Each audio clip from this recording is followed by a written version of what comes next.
ఎన్నో సంక్షేమ పథకాలు ప్రవేశపెట్టి సమర్థవంతంగా అమలు చేస్తున్న ముఖ్యమంత్రి జగన్మోహన్ రెడ్డిపై రాళ్లదాడి చేయడం దారుణమైన చర్య అని వైఎస్ఆర్సీపీ ఎస్సీ సెల్ నెల్లూరు జిల్లా అధ్యక్షులు పందిటి కామరాజు తీవ్రస్థాయిలో మండిపడ్డారు.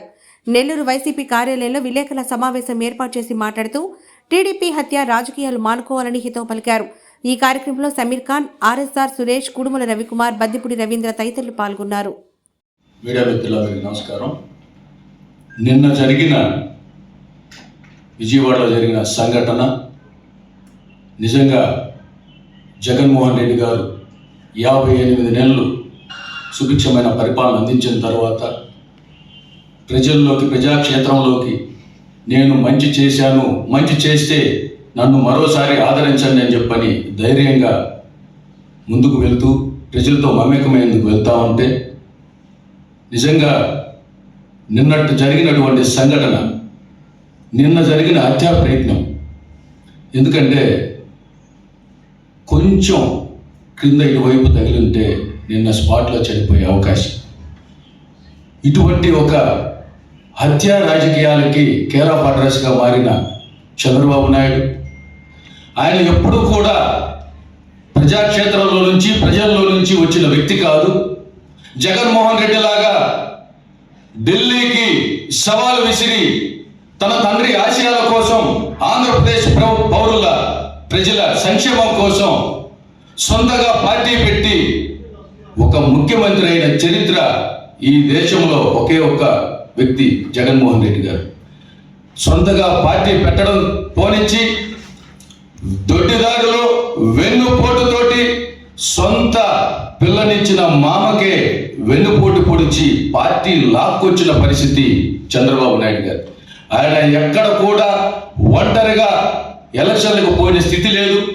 ఎప్పుడు కూడా ఒంటరిగా ఎలక్షన్స్ చేసి గెలిచిన పరిస్థితి లేదు. ఎందుకనంటే ఆయన ఒక పిరికి పంద. ప్రజాదరణ పొందుతున్న జగన్మోహన్ రెడ్డి గారిని చూసి భయంతో ఇటువంటి కుటిల ప్రయత్నాలను చేస్తూ ఆయన మీద హత్యా ప్రయత్నం గావించారు. ఆయన హత్యా ప్రయత్నం గావించడం అనేది చంద్రబాబు నాయుడు గారికి నాడు రంగా హత్య నుంచి తన సొంత పిల్లనిచ్చి అధికారాన్ని ఇచ్చిన మామతోటి నిన్న జరిగిన జగన్మోహన్ రెడ్డి గారి వరకు ఆయన ఉదంతం మొత్తం చూస్తే ఎక్కడ కూడా ప్రజాస్వామ్యయుతంగా ఆయన ఎక్కడ కూడా ప్రజల్లోకి వచ్చి అధికారాన్ని చేయించుకున్న పరిస్థితి లేదు. హత్యలతోటి, హత్య రాజకీయాలతోటి, వెన్నుపోటులతోటి అధికారంలోకి వచ్చిన వ్యక్తి చంద్రబాబు నాయుడు. జగన్మోహన్ రెడ్డి గారు ఈరోజు దేశంలోనే ఒక అత్యుత్తమైన సీఎంగా ప్రజల హృదయాలలో తన తండ్రి తర్వాత అటువంటి ఒక స్థానాన్ని ఏర్పరచుకునేందుకు ఈరోజు ప్రజాక్షేత్రంలో ముందుకు వెళ్తా ఉన్నారు. అందుకే చెప్తా ఉన్నారు, మీరంతా గుంపులుగా కుటిల ప్రయత్నాలు చేస్తూ, కుట్రలు చేస్తూ మీరు కూటమిగా ఏర్పడి వచ్చిన ఒక వ్యక్తిగా ప్రజలని, ఆ పైన దేవుణ్ణి నమ్ముకొని ప్రజాక్షేత్రంలోకి ముందుకు వస్తున్నారు. అందుకే చెప్తున్నాడు ధైర్యంగా, నేను మంచి చేస్తే నాకు ఓటు చేయండి, మరోసారి ఆదరించండి అని చెప్తా ఉన్నారు. అది నీకు చెప్పే ధైర్యం ఉందా? దమ్ముందా? దమ్మ లేక, ధైర్యం లేక, చేమ లేక నువ్వు చేస్తున్న ఈ హత్యా రాజకీయాలని నిన్నటితోటి నీకు సమాధి కట్టబోతున్నారు ఈ ఆంధ్రప్రదేశ్ పౌరులు అని చెప్పి నీ సందర్భంగా తెలియజేస్తాను. నీకు దమ్ముంటే ప్రజాక్షేత్రంలోకి వెళ్ళు, నేను మంచి చేస్తాను, రాబోయే కాలంలో నీకు మంచి పరిపాలన అందిస్తానని చెప్పు. మీరు ఏం చేస్తారో చెప్పరు, ఏం చేయబోతారో చెప్పరు. జగన్మోహన్ రెడ్డి గారి మీద ఒకవైపు చూస్తే పవన్ కళ్యాణ్, ఆయన ఎందుకు పార్టీ పెట్టారో తెలియదు. ఎవరైనా పార్టీ పెడితే వీరు మంచి చేయలేదు, వారు మంచి చేయలేదు, నేను వస్తే ఒక మంచి పరిపాలన చెప్పాల్సిన వ్యక్తి చంద్రబాబు. ముఖ్యమంత్రి కావాలి, చంద్రబాబు కోసం పనిచేస్తాను, వేరే వాళ్ళ కోసం పనిచేసే వ్యక్తి పార్టీ పెట్టడం దేనికయ్యా? నువ్వు కూడా ఆ పార్టీలో చేరే పార్టీ కార్యకర్తలా తిరిగితే సరిపోతుంది కదా. నిన్ను నమ్ముకున్న నీ సామాజిక వర్గానికి చెందిన జనాలు కూడా నేను ఈసరించుకునే పరిస్థితి వచ్చింది. కాసేపు నాకు కులాలు లేవు, మతాలు లేవు, నాకు వర్గాలు లేవంటావు.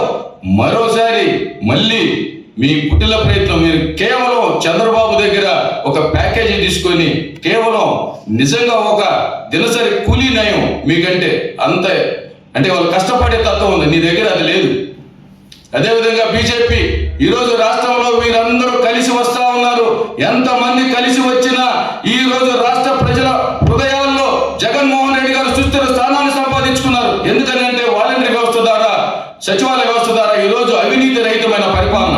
ఈరోజు రాష్ట్రంలోకి అధికారంలోకి వచ్చిన వెంటనే ఈరోజు 1,36,000 చిలుకు రూపాయి లంచం లేకుండా సచివాలయాలు ఉద్యోగాలు ఇవ్వడంతో పాటు, అదేవిధంగా వైద్య వ్యవస్థలో 86,000 పైగా ఉద్యోగాలు ఇవ్వడంతో పాటు, ఈ వాలంటరీ వ్యవస్థలో మొత్తం అన్ని రకాలుగా ఈ రాష్ట్రంలో నిరుద్యోగాన్ని పారదోలేందుకు, అదేవిధంగా అభివృద్ధి పదంలో ఒకవైపు, సంక్షేమ పదంలో ఒకవైపు, ఈరోజు నవజాత స్థితిలో మనమంతా కూడా ఒక భారత రాజ్యాంగం నిర్మించగలిగిన నిజంగా ఆయన యొక్క ఉన్నత విద్య ఆయన ఈరోజు అక్కడ కూర్చోపెట్టగలిగింది.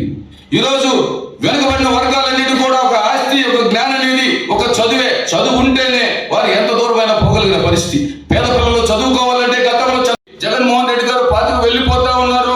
జగన్మోహన్ రెడ్డి గారు ఈ రోజు అమ్మఒడి పథకం ద్వారా ఈ రోజు చాలా అద్భుతమైన పథకం అని ఎందుకు చెప్తున్నామంటే, ఇంగ్లీష్ మాధ్యమాన్ని తీసుకొచ్చిన తర్వాత, ప్రపంచీకరణ గ్లోబలైజేషన్ అయిన తర్వాత ఎక్కడికి వెళ్ళినా ఇంగ్లీష్ విద్య లేకపోతే మనం ఎక్కడ మనుగడ సాధించలేని పరిస్థితి.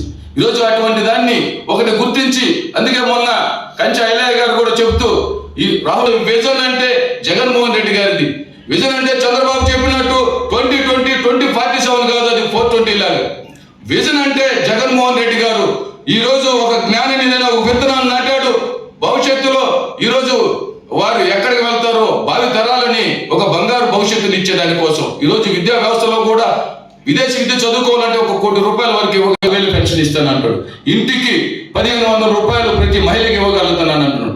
గతంలో ఈ రాష్ట్రంలో జగన్మోహన్ రెడ్డి గారు మరో శ్రీలంక చేయబోతున్నారని చెప్పిన వ్యక్తి ఈరోజు మీకు ఎలా సాధ్యమవుతుందని చెప్తా ఉన్నాను. సంక్షేమాన్ని మీరు చేసిన తప్పు చేయలేదు, అయినా కూడా ఈ రాష్ట్రాన్ని సంక్షేమం వైపు ఒకవైపు, అభివృద్ధి వైపు ఒకవైపు తీసుకెళ్తున్నారు. అభివృద్ధిలో ఈరోజు ఈ రాష్ట్రాన్ని ఏ స్థానానికి తీసుకెళ్లారో చూస్తా ఉన్నాం. జీడిపి రేటు చూస్తే ఈరోజు 2వ స్థానంలో మనం ఉండగలుగుతా ఉన్నాం. ఈరోజు రాష్ట్రంలో 4 పోర్టులు, 10 ఫిషింగ్ హార్బర్లు తీసుకుని వచ్చిన చరిత్ర, ఇది అభివృద్ధి కాదా? అదేవిధంగా వీటిలన్నింటినీ చూసుకుని ఓర్చుకోలేక మీరు గుంపులుగా కలిసి వస్తూ రాబోయే కాలం రేపు మే 13 జరగనున్న ఎన్నికల్లో ఈ రాష్ట్రంలో వైఎస్ఆర్ కాంగ్రెస్ పార్టీ విజయదంగా మోగించబోతుంది. ఇవన్నీ చూసి అడ్డు తొలగించుకునే ప్రయత్నం. గతంలో మీకు రంగా గారు ప్రజాదరణ పొందుతున్న సమస్యలో మీరు హత్య చేయించింది మీరు కాదా? అదేవిధంగా ఎన్టీ రామారావు గారిని మానసికంగా మీరు ఎంత క్షోభ పెట్టారో, ఆయనకు ఉన్న పదవిని మీరు లాక్కొని ఆయన మరణానికి కారణం మీరు కాదా? ఇలా అనేక మందిని, మీతో ఆనాడున్న హోంమంత్రి మాధవరావు, మీకు నచ్చకపోతే మరణ శాసనం రాసే మీరు ఇటువంటి హత్య రాజకీయాలు మానుకోండి. రానున్న కాలంలో ఈ ఆంధ్రప్రదేశ్ ప్రజలందరూ కూడా మీకు బుద్ధి చెప్పబోతున్నారు. ప్రత్యేకించి ఈ నెల్లూరు జిల్లాలో మేము 8కి 8 సీట్లు రేపు గెలుచుకోబోతా ఉన్నాం. ఈ రాష్ట్రంలో వైఎస్ఆర్ కాంగ్రెస్ పార్టీ వై నాట్ 175 అని ఎందుకు మేము అంటున్నామంటే, ప్రతి ఒక్కరికి ఒక మంచి పరిపాలన అందించాం. మీరు ఏం చేస్తారో చెప్పట్లా ఈ రోజు కూడా. మరెన్నో వీడియోల కోసం మా ఛానల్ ని సబ్స్క్రైబ్ చేసుకుని పక్కనే ఉన్న బెల్ ఐకాన్ ని క్లిక్ చేసి యాక్టివేట్ చేసుకోండి.